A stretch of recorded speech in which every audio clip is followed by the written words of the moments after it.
तुम यजीद इब्ने अमीर मुआविया के खिलाफ साजिशें करते हो, तुम अपने मोहल्ले में उनके लिए लड़ने वाले सिपाहियों को तैयार कर रहे हो। हानी इब्ने उर्वा इन इल्ज़ामात से इनकार करते हैं तो वो याकिल गुलाम को सामने खड़ा कर देता है। याकिल गुलाम को देखते ही हजरत हानी इब्ने उर्वा परेशान हैरान कि ये शख्स तो रोजाना इमाम मुस्लिम की बारगाह में जाता है, इसी ने राज फाश किया है। अब आप कहते हैं कि हाँ मेरे यहाँ मेहमान के तौर पर वो आए थे, उन्होंने रहने की गुजारिश की थी, मैंने उन्हें अपने घर में रहने मेहमान के तौर पर इज्जत और एहतराम के साथ ठहराया है, मैंने उनको बुलाया नहीं था। अब इब्ने ज़ियाद कहता है कि तुम्हारे छुटकारे और खलासी की एक ही सूरत है कि तुम हजरत मुस्लिम इब्ने अकील को मेरे हवाले कर दो। वो कहते हैं कि तुम मुझे इतनी सी मोहलत तो दे दो कि मैं जाऊं और इमाम मुस्लिम से इतना कह दूं कि अब आप मेरे घर से दूसरी जानिब चले जाइए, आप मेरे घर को खैराबाद कहिए, इमाम मुस्लिम को मैं अपने घर से रुखसत करके आ जाता हूं। इब्ने ज़ियाद कहता है कि मुझे फरेब में मुब्तला मत करो, मैं उस वक्त तक तुम्हें अपनी गिरफ्त में रखूंगा जब तक तुम इमाम मुस्लिम को मेरे हवाले नहीं कर दो। हानी इब्ने उर्वा जज्बात में आ जाते हैं और फरमाते हैं कि तुम ये चाहते हो कि मैं अपने घर में आए हुए मेहमान को तुम्हारे हवाले कर दूं ताकि तुम उन्हें कत्ल कर दो और कत्ल की जिम्मेदारी मेरे सर आ जाए। मैं हरगिज ये गवारा नहीं करूंगा कि मेहमान रसूल को और नवासे रसूल को तुम्हारे हवाले करके उनके कत्ल से अपने पेशानी को दागदार कर लूं। इब्ने ज़ियाद जब इतना सुनता है तो कहता है कि मैं तुम्हें कत्ल कर दूंगा और निशाने इबरत बना दूंगा। हज़रत हानी इब्ने उर्वा ने कहा कि यकीनन तुम मुझे कत्ल कर दोगे, लेकिन कत्ल करने से तुम मुझे नबी की शफाअत से महरूम नहीं कर पाओगे। यकीनन मैंने मुस्लिम इब्ने अकील को अपने यहाँ ठहराया है, लेकिन मैं जिस कबीले से ताल्लुक़ रखता हूँ, कबीले मजहज, उस कबीला के लोग तुम्हें ठिकाने लगा देंगे। इब्ने ज़ियाद कहता है तुम मुझे धमकी देते हो, तुम्हारी धमकी का जवाब यही है कि मैं तुम्हें नज़रबंद करने वाला हूँ और तुम्हें जो करना है कर दो। इमाम हानी इब्ने उर्वा ने फरमाया कि यकीनन तुम जब मेरे कबीले का सामना करोगे उस वक्त मेरी अहमियत का अंदाज़ा तुम्हें हो जाएगा और वो उस पर झपटना चाहते हैं। इब्ने ज़ियाद कहता है अब तो तुमने मेरे लिए अपना खून हलाल कर दिया, अब तो मैं तुम्हें कत्ल भी कर दूं तो मैं कह सकता हूं कि इसने मेरे ऊपर तलवार खींची थी। हज़रत हानी इब्ने उर्वा को वो नज़रबंद करा देता है। दूसरी जानिब अम्र इब्न अल-हाज जो उसके बरादर निस्बती हैं, जब उसको पता चलता है कि मेरे उस शख्स को यानी हज़रत हानी इब्ने उर्वा को गिरफ्तार कर लिया गया है, गवर्नर हाउस का घेराव उसने अपने सिपाहियों के साथ कर लिया और कहता है कि ऐ इब्ने ज़ियाद, हमने यजीद के खिलाफ बगावत नहीं की है, लेकिन तुमने चूंकि मेरे सरदार को गिरफ्तार किया है, इसलिए जब तक तुम मेरे सरदार को वापस हमारे हवाले नहीं करोगे हम गवर्नर हाउस का घेराव किए रखेंगे। जब इब्ने ज़ियाद को इन हालात का अंदाज़ा होता है वो घबरा कर काजी इब्ने शुरैह को बुलाता है और अर्ज़ करता है काजी साहब आप हानी इब्ने उर्वा के पास चले जाइए, उनके हालात को देखिए और उनके कौम के लोगों को जाकर बता दीजिए कि वो शख्स जिंदा है, उसे कोई भी तकलीफ नहीं पहुंचाई गई है। हानी इब्ने उर्वा जो नज़रबंद किए गए हैं, जिन्हें बुरी तरह से मारा और पीटा भी गया है, लेकिन काजी शुरैह जब उनके पास जाते हैं हानी इब्ने उर्वा फरमाते हैं कि ए काजी साहब आप मेरे कौम के लोगों से सिर्फ इतना कह दीजिएगा कि अगर इस वक्त मेरे 10 सिपाही भी गवर्नर हाउस के अंदर आ गए तो इब्ने ज़ियाद मुझे छोड़ देगा, उसकी मजबूरी होगी कि वो मुझे गिरफ्तार नहीं रख सकेगा।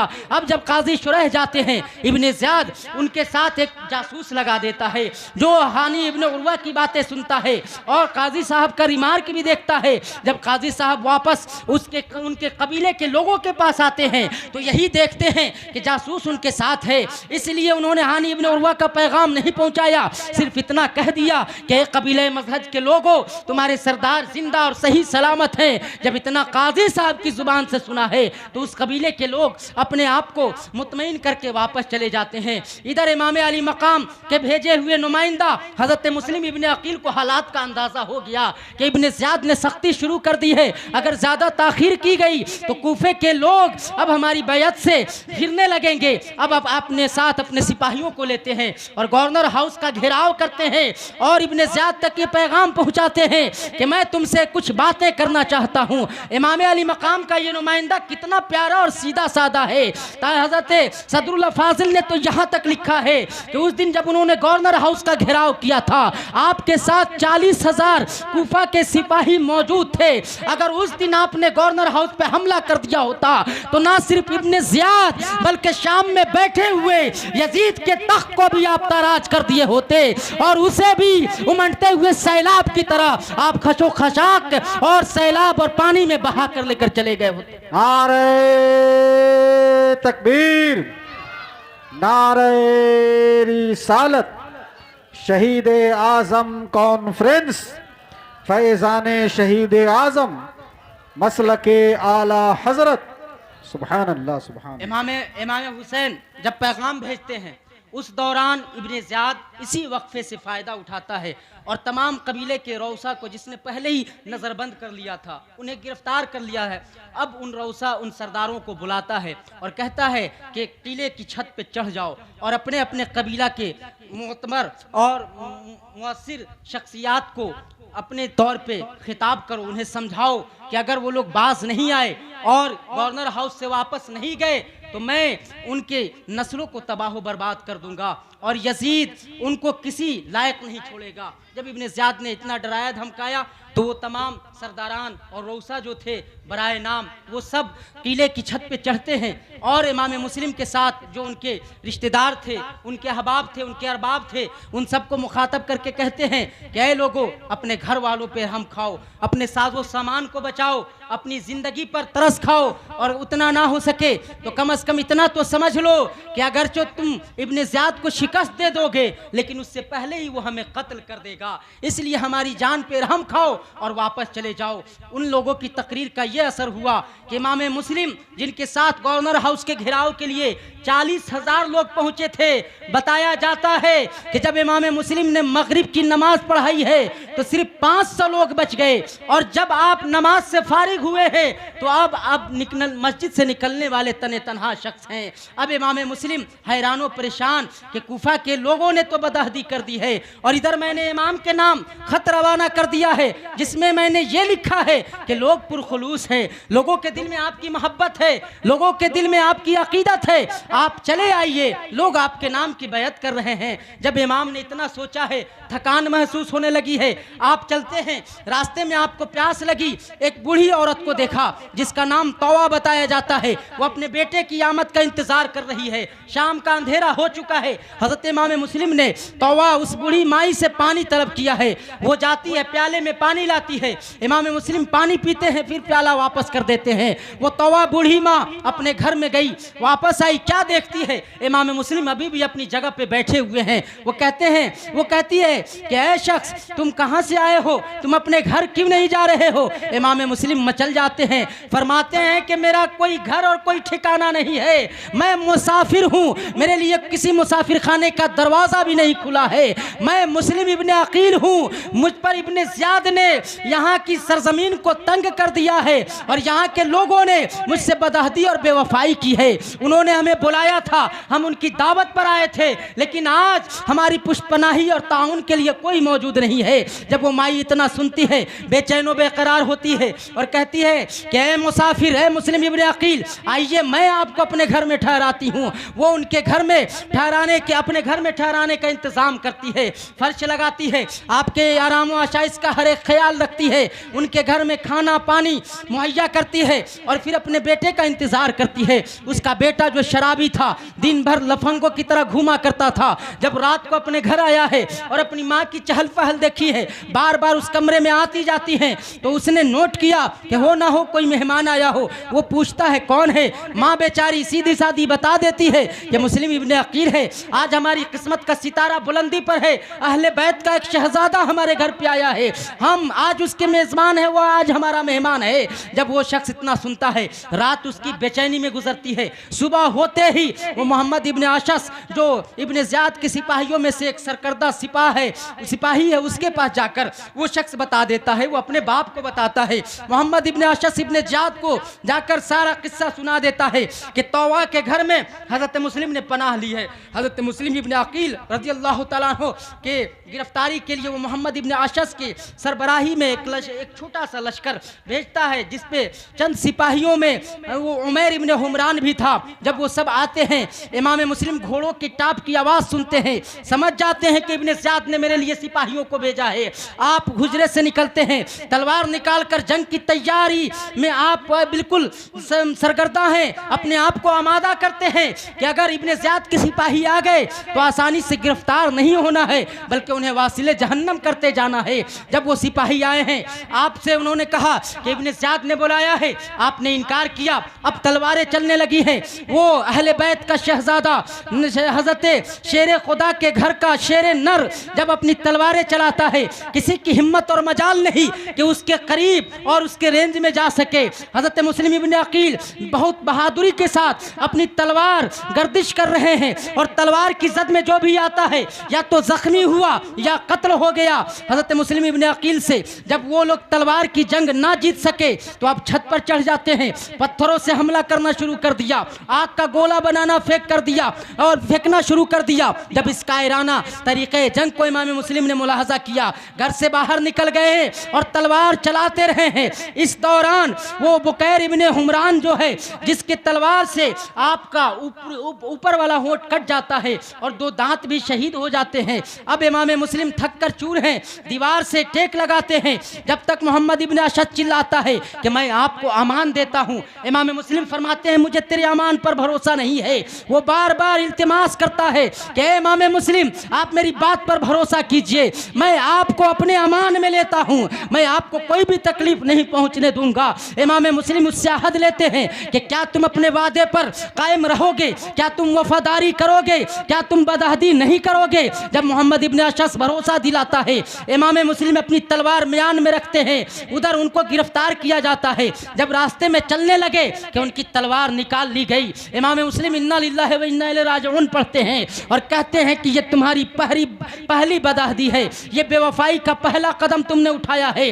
अब जब गवर्नर हाउस के दरवाजे पे पहुंचे हैं, इमाम मुस्लिम की प्यास की शिद्दत बढ़ती जा रही है। आपने घड़े पर नजर दौड़ाई है, जिससे हर एक आने जाने वाला पानी पी रहा है। आपने पानी का मुतालबा किया। उधर मोहम्मद इब्ने अशद इब्ने ज़ियाद के दरबार में पहुंचा है और बोलता है कि मैं मोहम्मद इब्ने मुस्लिम को अपने अमान में लेकर गिरफ्तार करके लाया हूं। इब्ने ज़ियाद उखड़ जाता है और कहता है मोहम्मद इब्ने अशद, ये तुमको किसने ये हिकमत और फुर्सत दे दी कि तुम इमाम मुस्लिम को तुम अपनी जानिब से अमान देते फिरो।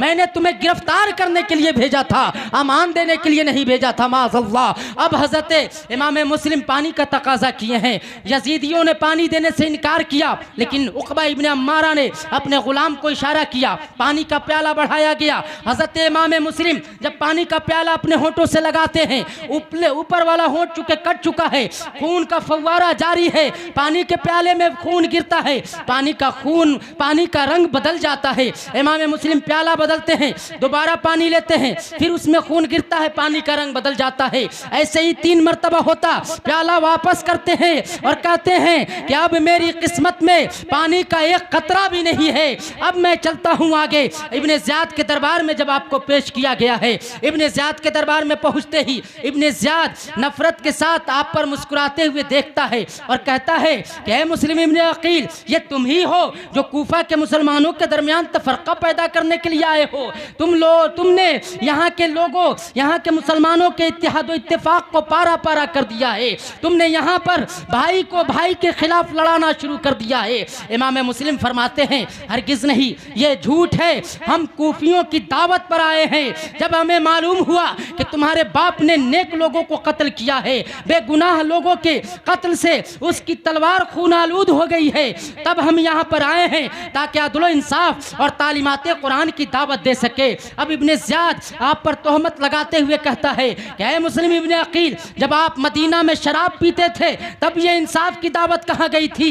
इमाम तड़प जाते हैं और कहते हैं वल्लाह, अल्लाह ताला बखूबी जानता है कि तू झूठ बोल रहा है और तू भी जानता है कि तू झूठ बोल रहा है, इसलिए कि शराब वो पीता है जो मुसलमानों का खून पीता है, शराब वो पीता है जो नाहक लोगों पर तलवार उठाता है, शराब वो पीता है जो बेगुनाह लोगों के खून से अपनी तलवार खून आलूद करता है, शराब वो पीता है जो नफरत और अदावत में लोगों पर तलवारें खींचता है। मैं तो यहाँ पर लोगों को तालीमात कुरान की दावत देने आया हूँ। अब इब्ने ज़ियाद आपको गालियाँ देना शुरू कर देता है, जिसके नतीजे में आप खामोश रहते हैं। अब इब्ने ज़ियाद कहता है कि मैं तुम्हें इस तरीके से कत्ल करूँगा कि इस्लाम में अब तक किसी उनको उस तरीके से कत्ल नहीं किया गया होगा। इमाम मुस्लिम मुस्कुराते हैं और फरमाते हैं कि यकीनन ये जालिमाना और जाबिराना तरीका ईजाद करना तुम्हें ही ज़ेब देता है। ये जुल्म और बर्बरियत का सेहरा तुम्हारे ही सर बांधा जाना चाहिए। यकीनन तुम कत्ल करो, मुसला करो,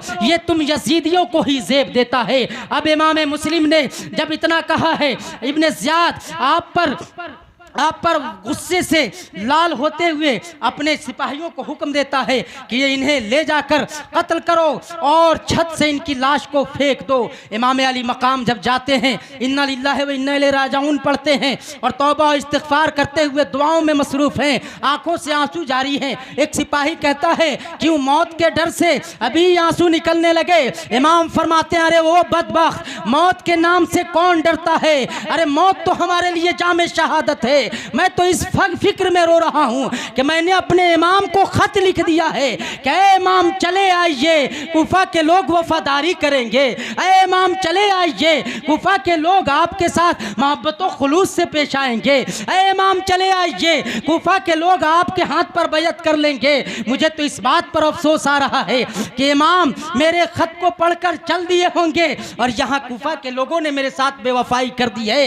यह अजीब इत्तेफाक है कि जब इमाम मुस्लिम को इब्ने ज़ियाद ने तीन ज़िलहिज्जा को कत्ल कराया है तो उसी वक्त मक्का मुकर्रमा से हज़रत इमाम अली मकाम का काफिला रवाना हो रहा है। इधर 3 ज़िलहिज्जा को इमाम मुस्लिम शहीद किए जा रहे हैं, उधर इमाम अली मकाम वहाँ से अपना काफिला लेकर कुफा की जानिब रवाना हो रहे हैं। इस रवानगी के साथ आपको मैं एक बात अर्ज करना चाहता हूँ। आप ज़रा गौर करें कि इमाम अली मकाम क्यों चले आ रहे थे।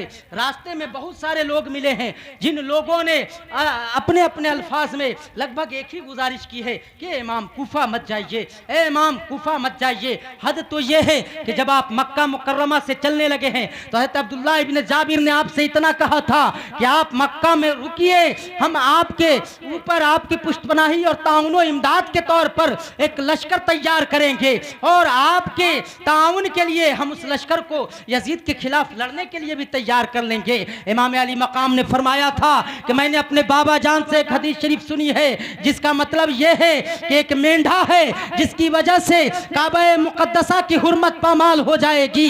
फमा उहिब्बु अन अकूना अना ज़ालिकल कब्श, इसलिए मैं ये नहीं पसंद करता कि मैं वो मेंढा बनूं और मेरी वजह से काबा की हुर्मत पामाल हो जाए।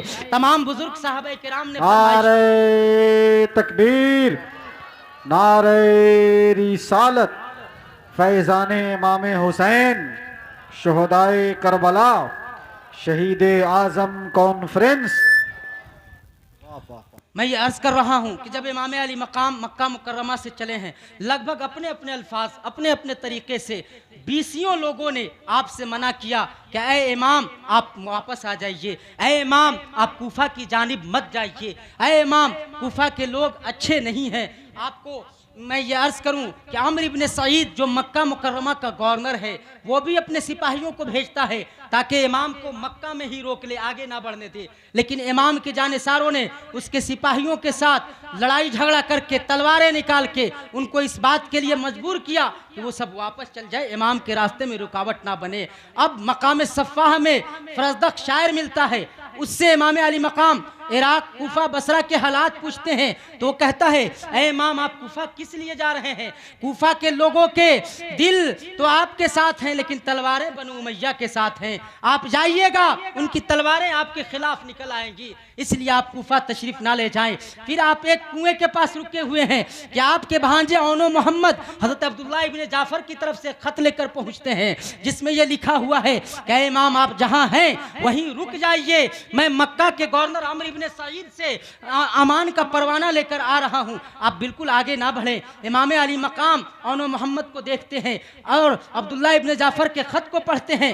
थोड़े दिन के बाद हज़रत अब्दुल्लाह इब्न जाफ़र भी वो अम्र इब्न सईद के भाई यानी गवर्नर के भाई को यहिया इब्न सईद को लेकर हाजिर होते हैं और कहते हैं ये देखिए गवर्नर का भाई यहिया मेरे साथ है और ये गवर्नर के मोहर के साथ उसका दिया हुआ परवाना अमान मेरे साथ है, आप हरगिज मत जाइए, आप मक्का मुकर्रमा लौट आइए। लेकिन इमाम अली मकाम ने फरमाया कि ऐ मेरे चाहने वालों, मैंने नाना जान को ख्वाब में देखा है, उन्होंने मुझे एक काम का हुक्म दिया है, मैं उस हुक्म की तामील के लिए जा रहा हूँ, मैं हरगिज वापस होने वाला नहीं हूँ। लोगों ने समझाया है, लोगों ने बताया है कि कुफा के हालात अच्छे नहीं हैं, कुफा के लोग अच्छे नहीं हैं, लेकिन इमाम तो किसी और ही धुन में है। उन्हें तो अपने नाना के हुक्म की तामील करनी है, उन्हें तो अपने जामे शहादत को नोच करना है। वो कहते हैं ना कि किसी शायर ने कहा है कि छूट जाए अगर हाथ से दौलते कौनैन तो गम नहीं, छूटे ना मगर हाथ से दामाने मोहम्मद सल्लल्लाहु ताला अलैहि वसल्लम। अब इमाम अली मकाम आगे बढ़ते हैं, एक जगह पर अपने एक जानिसार कैस इब्ने मिसर सैदावी को एक खत देते हैं, जो खत कूफियों के नाम से है। और उस खत में लिखा है आपने कि ऐ कूफा के लोगों, मुझे तुम्हारी जानिसारी का इल्म हुआ, तुम्हारे हालात का पता चला, तुम लोगों ने हालात अपने हाथ में रखे हैं, हालात अच्छे हैं, इसलिए इमाम मुस्लिम ने जो हालात वहाँ के बता दिए, उन खुशगवार हालात के मद्देनज़र मैं तुम्हारी दावत पर तुम्हारी गुजारिश को कबूल करते हुए कूफा की सरजमीन पे आने लगा हूँ। इसलिए निज़ाम को और दुरुस्त तंदुरुस्त कर लो कि मैं चंद दिनों में तुम तक पहुँच जाऊँगा। इमाम अली मकाम ने यह ख़त रवाना किया। हज़रत कैस अभी कादसिया ही पहुँचे हैं कि हसीन इब्न नुमैर यजीदी, जो सिपह सलार बनाया गया था एक छोटे से दस्ते का, वो वहाँ पर मौजूद है। हज़रत कैस को रोक लेता है और कहता है कि ऐ कैस कहाँ जा रहे हो? वो कहने लगते हैं कि कूफा जा रहा हूँ। किस लिए जा रहे हो? कहने लगते हैं कि इमाम हुसैन का पैगाम लेकर जा रहा हूँ। वो उन्हें रोकता है और इब्ने ज़ियाद के पास ले जाता है। इब्ने ज़ियाद जब कैस को देखा तो कहा कि तुम्हारी जान मैं बख्श सकता हूँ, तुम्हें छुटकारा दे सकता हूँ, बस एक शर्त है कि तुम ये ख़त मेरे हवाले करो और तुम किले की छत पे चढ़कर इमाम हुसैन उनके घर वालों को गालियाँ दो। माज़अल्लाह रब्बिल आलमीन, जब हज़रत कैस से इतना कहना था, वो जलाल में आ जाते हैं और छत पर चढ़ते हैं। हमदो सलात के बाद इरशाद फरमाते हैं कि ऐ कूफा के लोगों, मेरी बात को गौर से सुनो। इस रुए जमीन पर नवासे रसूल इमाम हुसैन से बेहतरीन शख्स कोई भी मौजूद नहीं है और तुम उनके मुआविन और मददगार बनना। जब वो तुम्हारे पास आए तो तुम उनके साथ उनके दुश्मनों से जंग लड़ना, इसलिए कि इस रुए जमीन पे अब कोई भी नवासे रसूल मौजूद नहीं है। इमाम अली मकाम की उल्फत व मोहब्बत का जाम पिलाने की एक अदना सी कोशिश करते हैं और इसी कोशिश में इब्ने ज़ियाद को गालियां भी देते हैं, जिससे तिल मिला इब्ने ज़ियाद उनके लिए हुक्म जारी करता है कि इनको छत से जिंदा फेंक दो ताकि इनकी हड्डियां चूर हो जाएं और ये मौत के घाट उतर जाएं। माज़अल्लाह रब्बिल आलमीन। अब हज़रत कैस इब्ने मिसर सैदावी को छत से फेंक दिया जाता है और इमाम अली मकाम का ये जानेसार हड्डियां चूर होने की वजह से जामे शहादत नोश फरमा लेता है। अब इमाम जब वहां से चले हैं, रास्ते में फरदक शायर मिला, उसने मना किया। अब्दुल्लाह इब्ने मुती मिले, उन्होंने कहा कि नवासे रसूल, आप मुसलमानों की उम्मीदों के मरकज है, आप हुर्मते रसूल, हुर्मते कुरान और हुर्मते काबा को ज़ाय मत कीजिए। आप जाएंगे मुझे अंदेशा है, आप हलाक कर दिए जाएंगे। इमाम ने क्या ही प्यारा जुमला इरशाद फरमाया कि अब्दुल्ला इब्ने मुती, लन युसीबना इल्ला मा कतबल्लाहु लना, हमें वही मुसीबत पहुंचती है जो अल्लाह ने हमारे मुकद्दर में लिख दी है। अब इमाम तकबीर, नारे रिसालत, शहीद आज़म कॉन्फ्रेंस, मसलके आला हजरत। वाह सुभान अल्लाह। इमाम की इन जानिसारों की जानिसाराना भरी गुफ्तगू आप समाअत फरमा रहे हैं और लोगों को तसल्ली देते जा रहे हैं कि ऐ लोगों, अल्लाह ने मुकद्दर में जो लिखा है वही होना है। अगर अल्लाह हमारी ख्वाहिशात की तकमील कर दे तो उसका हम शुक्रिया अदा करते हैं, और अगर हमारी ख्वाहिशात मुकम्मल ना हो तो यही क्या कम है कि इंसान के नीयत में खुलूस हो और दिल में पारसाई हो। इमाम अली मकाम लोगों को अपने अच्छे और अनोखे अंदाज से टालते हुए जब पहुँचते हैं तो हुर इब्ने यजीद तमीमी आपको रोकता है। एक मुहर्रमुल हराम को रोकने की वजह यही बताता है कि इब्ने ज़ियाद ने आपको अपने यहाँ बुलाया है, आपके लिए अपनी दरबार में आने का परवाना जारी किया है। इमाम अली मकाम उसे टालते रहते हैं और उसे वो खतूत भी दिखाते हैं जो कूफियों ने आपकी बारगाह में रवाना किए थे। हुर इनकार करता है कि मेरा इन खतूत से कोई लेना देना नहीं है, मैं तो इब्ने ज़ियाद के हुक्म का पाबंद हूँ। इमाम ने पूछा तुम्हारा मकसद व मतलब क्या है? हुर कहता है कि मुझे इब्ने ज़ियाद तक आपको पहुँचा देना है। इमाम फरमाते हैं कि हरगिज़ नहीं, अल्लाह की कसम ये नहीं हो सकता कि मैं इब्ने ज़ियाद तक पहुंच जाऊं। हुर इब्ने यजीद तमीमी कहता है कि मैं भी जब तक मैं उसके हुक्म की तामील ना कर लूं मुझे भी चैन नहीं आएगा। इमाम अली मकाम ने फरमाया कि ए हुर, इससे बेहतर है कि तुम मर जाते, तुम्हारी माँ तुम पर रोती। हुर मचल जाता है और कहता है कि ए इमाम, अगर आपके माँ का एहतराम मेरे सीने में नहीं होता तो मैं भी ऐसी ही बातें आपकी शान में कहता, लेकिन मेरे दिल में आपके माँ की अजमत और रिफत महफूज है। अब आप देखें कि हुर इब्ने यजीद तमीमी इमाम को रोकना चाहता है, इमाम उससे बचना चाहते हैं। इसी दौरान अम्र इब्ने साद पहुंचता है और 7 मुहर्रमुल हराम को अम्र इब्ने साद इमाम अली मकाम पे पानी रोक देता है और जो 4000 सिपाहियों के साथ आया था धीरे धीरे करके उस पर उसके साथ 22,000 सिपाहियों की तादाद हो जाती है।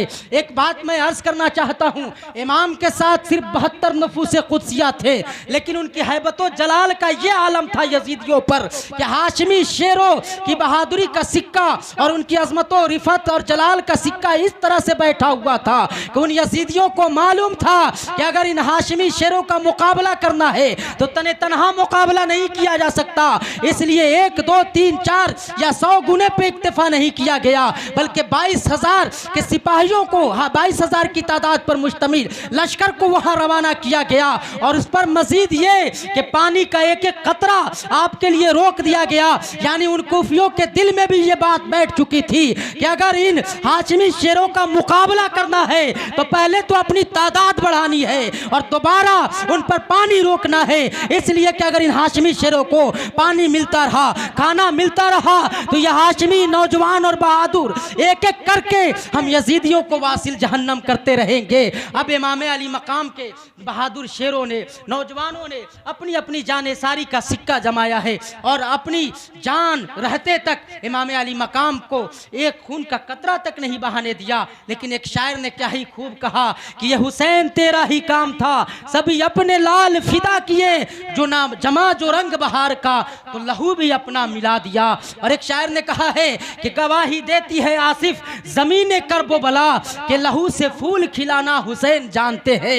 ये इमाम अली मकाम का जिगर है, ये उनका जलाल है, ये उनका हौसला है, ये उनके सब्र रज़ा का पैकर बनने का एक जमाल भरा हाल है कि आपने यजीदियों को ना सिर्फ 72 नफूस कुदसिया से मुंह तोड़ जवाब दिया, बल्कि ये पैगाम भी दिया मैदान करबो बला से कि मर्द हक बातिल के सामने मात खा सकता नहीं, सर कटा सकता है लेकिन सर झुका सकता नहीं। इमाम ने सिर्फ यही पैगाम दिया था कि अगर नवासे रसूल जिंदा है तो आईने रसूल में तब्दीली बदलाव कभी भी होने नहीं देगा।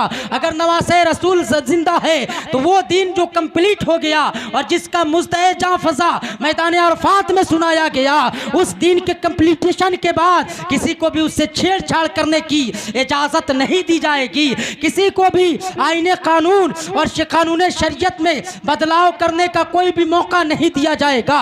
और अगर कोई ऐसी गुंजाइश निकालेगा भी तो नवासे रसूल अपने लहू के आखिरी कतरे तक उससे लड़ेगा और कभी भी उसे कामयाब नहीं होने देगा, बल्कि नोके नेजा पर भी बुलंद होके कुरान की तिलावत करके दुनिया को मैसेज देगा कि अभी हुसैन जिंदा है, अभी कुरान जिंदा है, अभी इस्लाम जिंदा है, कि ना यजीद का वो सितम रहा, ना वो जुल्म इब्ने ज़ियाद का, जो रहा तो नाम हुसैन का, जिसे जिंदा रखती है करबला। और एक करबला की खाक इस एहसान को ना भूल, तड़पी है तुझ पे लाश जिगर गोशे बतूल, मजलूम के लहू से तेरी प्यास बुझ गई, सैराब कर गया तुझे खूने रगे रसूल। अल्लाह ताला की बारगाह में दुआ गो हूँ कि हम सबको इमाम हुसैन के जानेसारों और उनके गुलामों में शुमार फरमा ले और उन्हीं के गुलामों के साथ हम सबका हश्र क़यामत में फरमाए। आमीन बिजाह सय्यदुल मुरसलीन व आखिरु दअवाना अल्हम्दुलिल्लाहि रब्बिल आलमीन। अस्तगफिरुल्लाह रब्बी मिन कुल्लि ज़ंबि व अतूबु इलैहि व अशहदु अल्ला इलाहा इल्लल्लाह।